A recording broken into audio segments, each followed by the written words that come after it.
Good morning, everybody. Welcome. I haven't been on for a while. That's what happens when summer kicks in, but we're back to routine today, and it is September 2nd. The kids are back to school, and I know that if you are living here in Alberta, there is this looming impending strike, teacher strike. So I don't know what's going on because our kids are homeschooled, but they would be affected as well too. And I'm looking at all the news articles, and kids are going back to school today, but the threat is still there. So it hasn't been the disputes have not been sorted out yet. So I know that if you're watching here in Alberta, that's something that's on your mind today.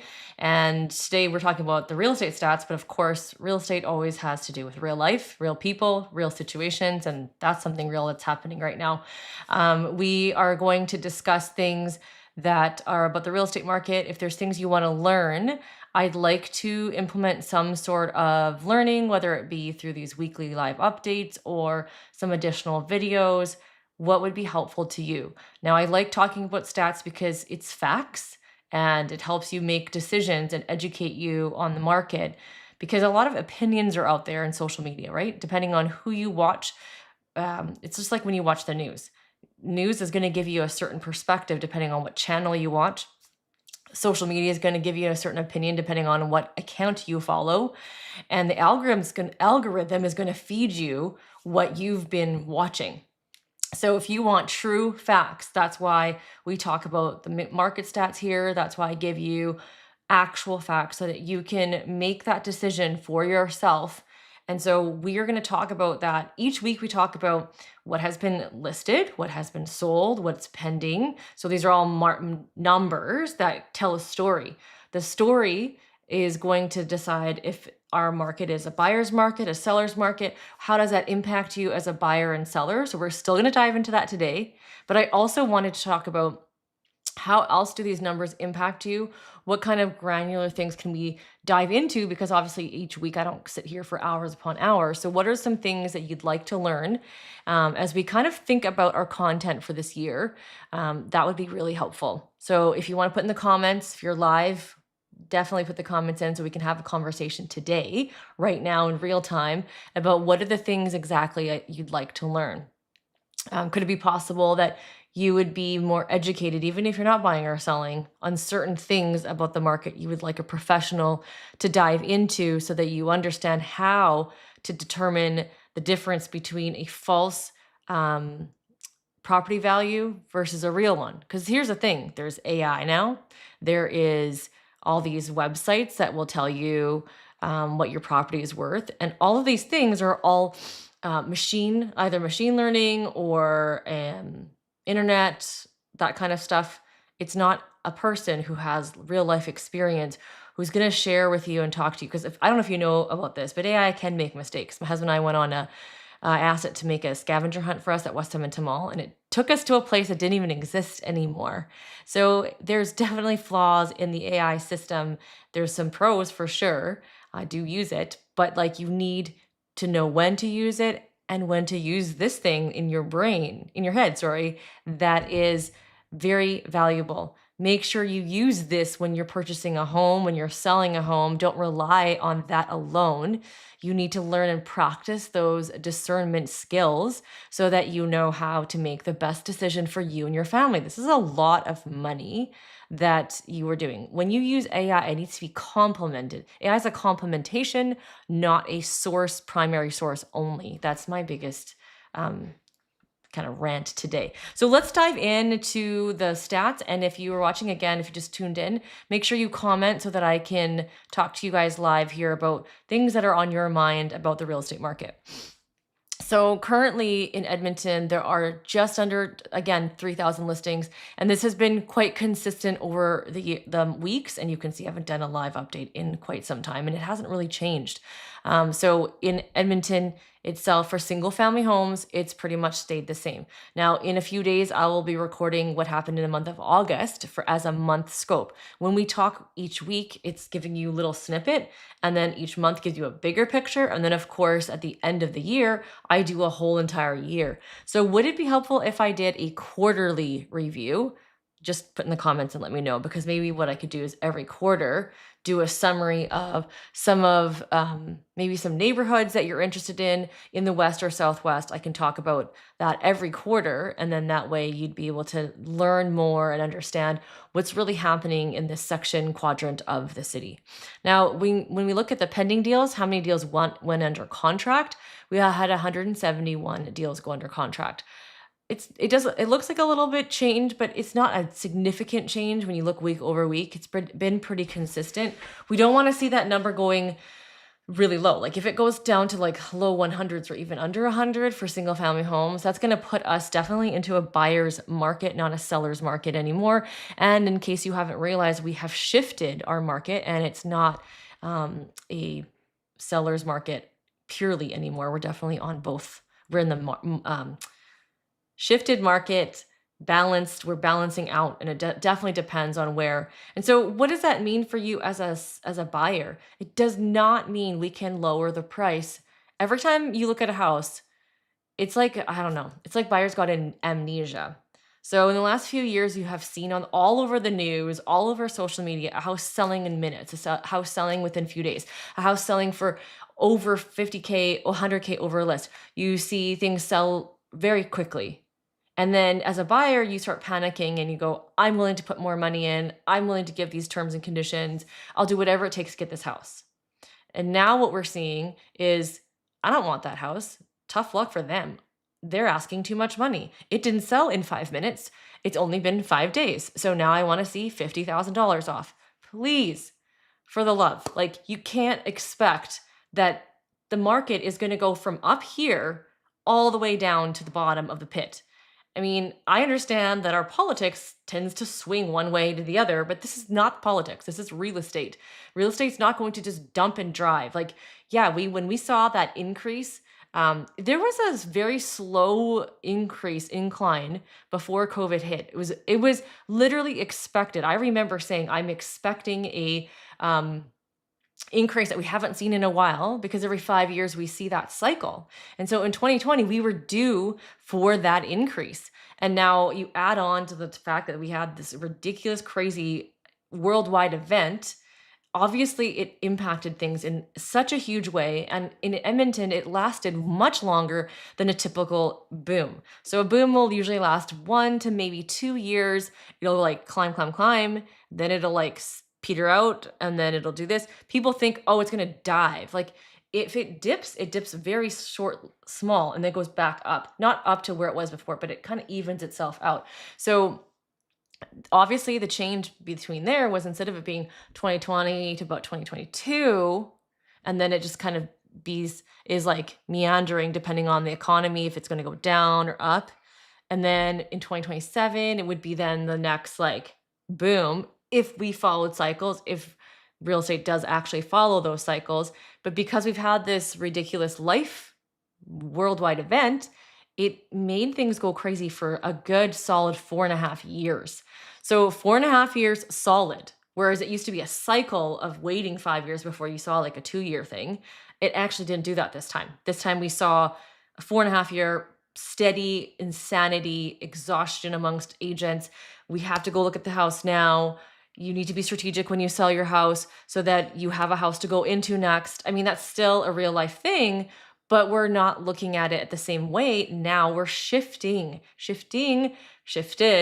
I talked about this earlier this year as well, too. We're not in that same place. So my cry out to buyers, please understand the real estate market before you just throw a number. You need to understand what things have sold for. You need to understand the value of the property, what impacts the value. Look at the sold, talk to your agent, and understand how values are put up. Because obviously, the seller also has to let it go for what you think it's worth. So there's that thing. There's also the buyer also needs to pay what the seller thinks it's worth. And then there's a reality of the market, right? So I don't know if you've ever heard the definition of the truth. There's usually 3 sides to the truth: your side, my side, and the actual truth. So think about it with the sellers: seller's truth, buyer's truth, and the market truth, right? Those three combinations are going to dictate what the price is going to be. And yes, things like the interest rates affect it, but so do all those other things. So you've been seeing this ticker go across the screen as I've been ranting. These are the sold single family homes. So on this channel, we talk about single family homes very intentionally because that is the market that I'm focused on. Yes, condominiums are selling as well too. We have associates that work in that department, but we focus here on that. So you can see we had a decent amount of sales in the single family home and they're strong. So when we see numbers like 244 or 150, 200, these are all good numbers. Now 200 to 200, 200 up is good, 150, okay, and then lower hundreds, little getting worried. That's every week. Like if you think about it, it's all of Edmonton, right? There's 2,985 current active listings.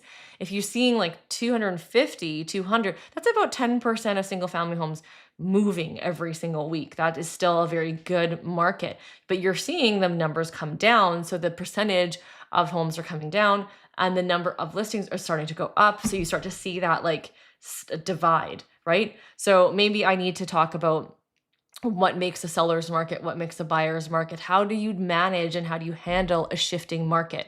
So if you are an agent, or sorry, not an agent, if you're an agent, hopefully, I don't know if you're watching from another province, but our market in Alberta is so different than BC and Toronto. So if you are thinking to yourself, oh, my client's coming down to Alberta and they're going to buy, most agents know not to educate their clients on a market they're not familiar with. I would never educate someone on a BC Ontario market other than the fact that they're completely different. And you need to talk to the agent because every area is different too, right? So what does it look like compared to last year at this time? So last year at this time, it was already slower. I don't know if you remember. And you can see that. So 244 this year versus 231 last year at this time. So this is quite typical. Last year, we started to see some signs of normalcy in terms of the seasonal up and down. So in the fall, it typically gets a little bit slower. So you're going to start to see the numbers drop over time, over the next few months, including number of active listings. I don't believe we're going to start to see that go crazy, but when you see these week-to-week numbers that I show you, those are not just new listings, those are also listings that haven't sold. So that's why you start to see the increase. It doesn't mean that there's more and more listings, so many being added. It's because there's a lot more not selling and you're adding new listings on there. And so we easily will get over 3,000 very shortly because we're just under 3,000. We've been hovering over that for quite some time. And with this next month, I say September, usually we see a little blip of activity and then October we'll start to see a build up. So maybe end of September, October, that's my prediction. We're going to start to see the inventory be over 3,000. So what does it mean to negotiate and get the right pricing for your home? Because everyone wants to get the deal. Everyone wants to get the best price for their home. And I think it's really important that everyone understands when you buy a house as a buyer, you're moving into this neighborhood.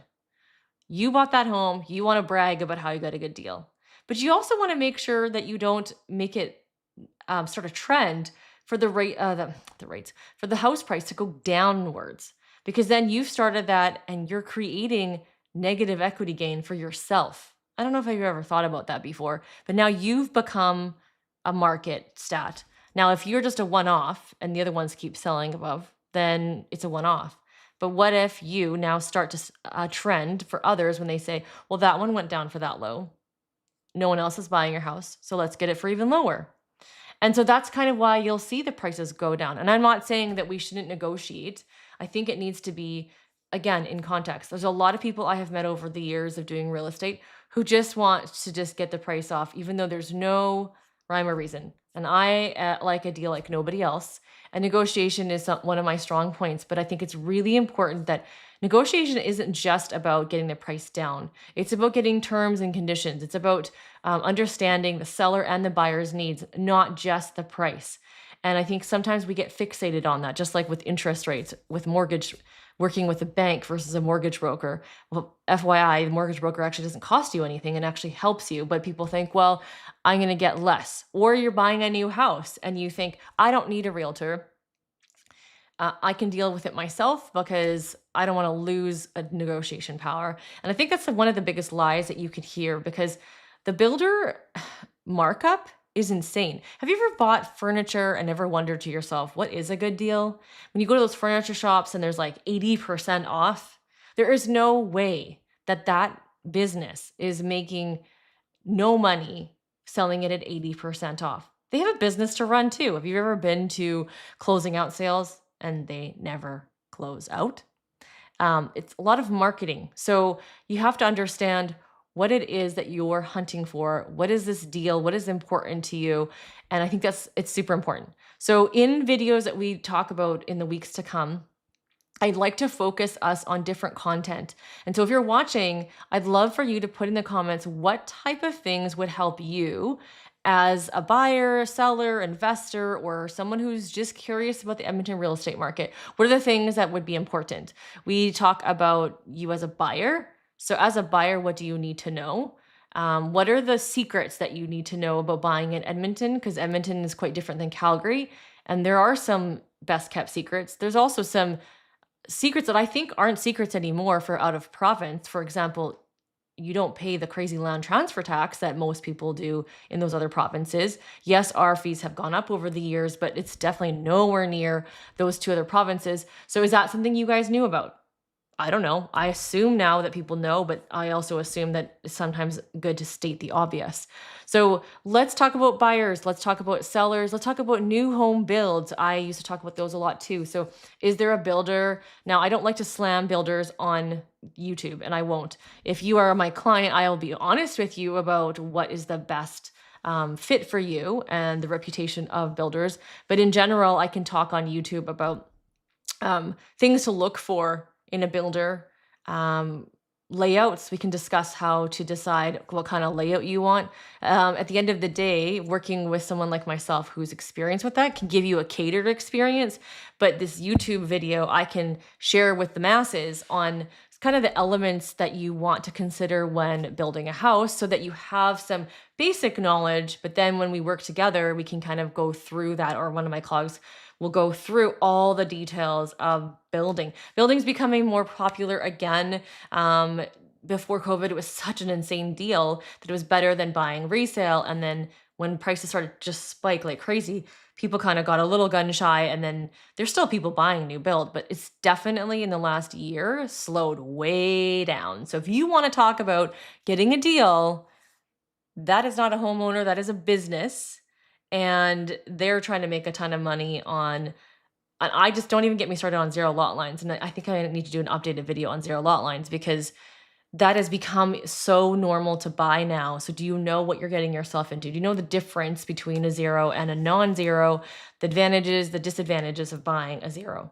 So that is my rant for today, and I hope to see you guys next week.